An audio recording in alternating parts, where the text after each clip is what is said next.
You race hard for 25 years. You learn who deserves respect and who never will. Rusty Wallace built a legacy on pure aggression and zero apologies. 55 victories, 1 championship, a career defined by refusing to give an inch to anyone on the track. But behind the intensity and the fire, there were drivers he could not stand. Men who crossed lines that should never be tested, who disrespected the code he lived by, who made every race feel like a war he never forgot. At 68 years old, Wallace breaks his silence. 5 drivers, 5 grudges that never faded. Before we reveal the 5 drivers Rusty Wallace could not stand, we need to understand who this man really is. Because his story is not just about winning races.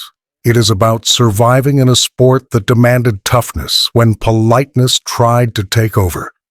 Rusty Wallace was born on August 14, 1956, in St. Louis, Missouri. Racing was not a Southern tradition in his family. It was a Midwest obsession built in local short tracks where contact was expected and complaining got you nowhere. By the time Wallace reached the Cup Series in 1980, he had already learned the most important lesson. If you want respect, you take it. No one hands it to you. His early years were a struggle. Underfunded teams, equipment that barely made it through practice, crashes that would have ended weaker drivers' careers. But Wallace kept pushing. He kept learning. And by 1984, he won his first Cup race at Bristol. The breakthrough moment that proved he belonged. Then came 1989, the year everything changed. Wallace won 6 races and captured his first and only Cup Series championship with team owner Raymond Beadle. It was not the most dominant season in history, but it was earned through consistency, grit, and a refusal to back down from anyone. The championship silenced critics who said he was too aggressive, too rough, too unwilling to play nice with the sport's established stars. Over his career, Wallace collected 55 Cup Series victories. He won at every type of track. Short tracks like Martinsville, where bumpers did the talking. Super speedways like Talladega, where one wrong move meant disaster. Road courses like Watkins Glen, where precision mattered as much as bravery. He proved his talent was not limited to one style or one surface. But Wallace's reputation was never built on statistics alone. It was built on the way he raced, door to door, bumper to bumper, never lifting when the corner tightened. He squeezed competitors into walls. He blocked with zero hesitation. He sent messages through sheet metal that left no room for misinterpretation. Some drivers respected the intensity, others hated it, and a few swore they would never forgive him. Off the track, Wallace was direct. He did not hide behind corporate answers. He did not soften criticism to protect feelings. When he believed a driver crossed the line, he said it. When someone raced him dirty, he called them out. That honesty made him a fan favorite, but it also made him enemies inside the garage. After retirement in 2005, Wallace stayed connected to the sport through team ownership and broadcasting. But the grudges never disappeared. The names on his private list stayed buried for nearly 2 decades. The drivers who tested his patience, disrespected his style, and made him race with an edge sharper than anyone else on the circuit. At 68 years old, Rusty Wallace has nothing left to protect. No races to win. No reason to stay quiet. These are the 5 drivers Rusty Wallace hated the most. Number 5, Jeff Gordon. When Jeff Gordon arrived in the mid-1990s, Rusty Wallace saw everything he despised about where the sport was heading. Young, polished, corporate-friendly, and carrying a level of media attention that felt completely unearned. Gordon was the future. Wallace represented the past, and neither man was willing to give the other any space. At Martinsville, Gordon squeezed Wallace so tightly on corner exit that the 2 cars scraped the wall. Wallace saved it, but the fury was immediate. After the race, his words were sharp. He called Gordon's move disrespectful, and dangerous. For Wallace, who believed racing had a code, Gordon's aggression without earning his place first was unforgivable. Then came Bristol. Gordon chopped across Wallace's nose so sharply that the spotters radioed warnings before the next turn even arrived. It was not illegal. It was not reckless by modern standards. But to Wallace, it was a younger driver treating veterans like obstacles instead of legends who had built the sport he was now dominating. Off the track, the tension was worse. Gordon's rainbow paint scheme brought sponsors Wallace could never attract. Gordon's media-trained answers made Wallace's blunt honesty seem outdated. Gordon's success pushed Wallace further from the spotlight every season. For a driver who had fought for everything he earned, watching Gordon rise so quickly felt like theft. Jeff Gordon was not just a rival.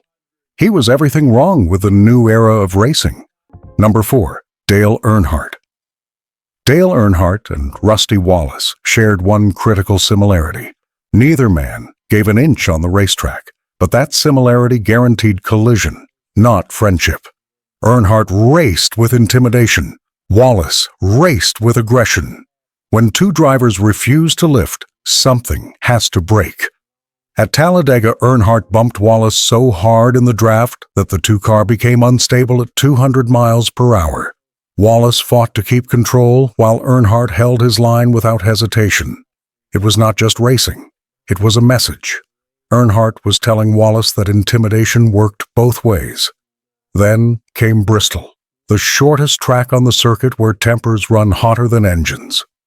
Earnhardt door-slammed Wallace entering Turn 1, sending both cars sideways through the corner. Wallace saved it, but the damage went deeper than paint.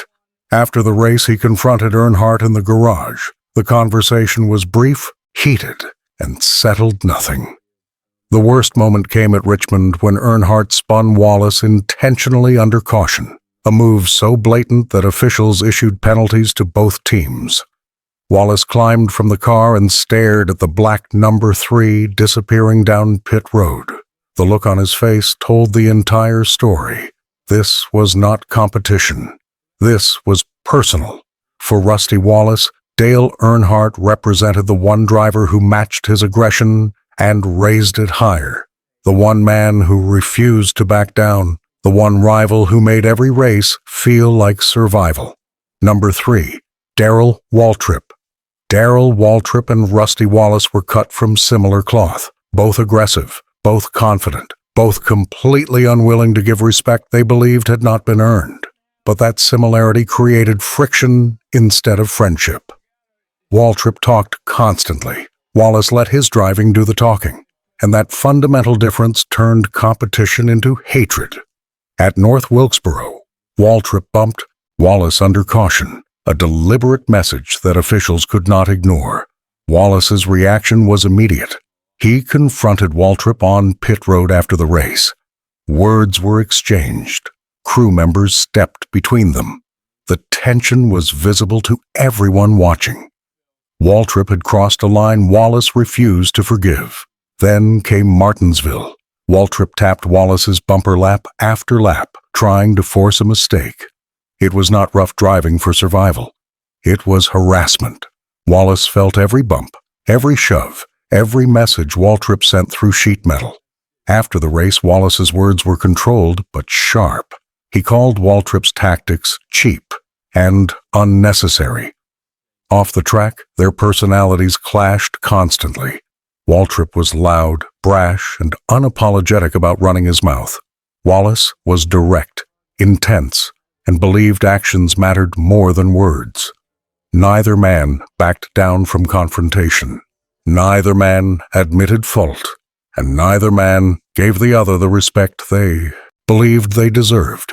For Rusty Wallace, Darrell Waltrip represented everything wrong with drivers who talked more than they raced. A competitor who used his mouth as a weapon just as much as his car, and a rival who refused to show the respect Wallace believed the sport demanded. Number 2, Kyle Busch.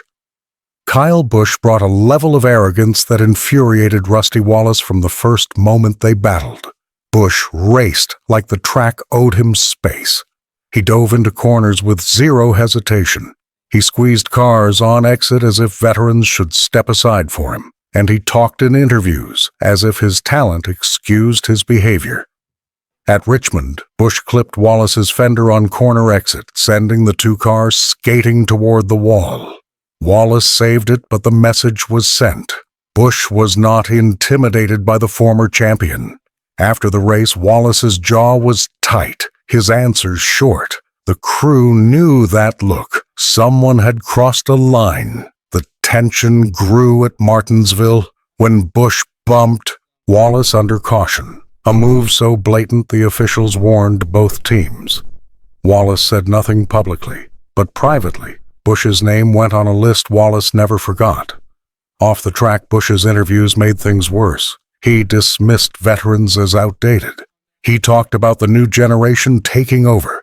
He delivered sound bites that made Wallace's fans furious and Wallace himself noticeably colder. For a driver who had earned his place through decades of hard racing, watching Kyle Busch demand respect without earning it first was unforgivable. Number 1. Mark Martin. There was only one driver who truly got under Rusty Wallace's skin, more than any other. Mark Martin. Not because of dirty racing, not because of trash talk, but because Martin brought something Wallace could never tolerate. A driver who was just as good, just as consistent, and completely unwilling to acknowledge that Wallace deserved more respect. Martin and Wallace raced for the same teams, fought for the same sponsors, and battled for the same trophies year after year. Every time Wallace thought he had established dominance, Martin showed up and proved otherwise. At Bristol, Martin outran Wallace in identical equipment. At Martinsville, he beat Wallace on strategy. At Richmond, he stole victories Wallace believed he had earned. The defining moment came in 1990 when both drivers were fighting for the championship. Martin finished second in points. Wallace finished sixth. That gap stung worse than any wreck ever could. Martin had proven he was not just Wallace's equal, he was better that season, and Wallace never fully forgave him for it. Off the track, Martin's quiet professionalism made Wallace's intensity seem excessive. Martin spoke carefully. Wallace spoke bluntly. Martin avoided controversy. Wallace created it. The contrast made Wallace look like the villain even when he believed he was racing correctly. For a driver who built his identity on being the toughest competitor on the circuit, Martin represented the one rival who matched his talent without matching his aggression. The one driver who proved you could win with discipline instead of force. And the one competitor, Rusty Wallace, could never intimidate, no matter how hard he raced.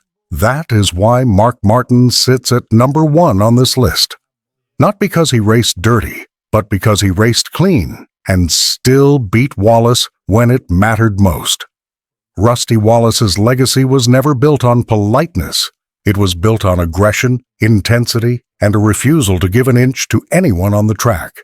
Jeff Gordon, Dale Earnhardt, Darrell Waltrip, Kyle Busch, and Mark Martin pushed him harder than any championship ever could. They tested his limits, challenged his style, and made him race with an edge sharper than sheet metal. At 68 years old, Wallace no longer hides the truth. These 5 drivers were not just competitors. They were the rivals who defined what it meant to be Rusty Wallace. Subscribe for more Untold racing stories.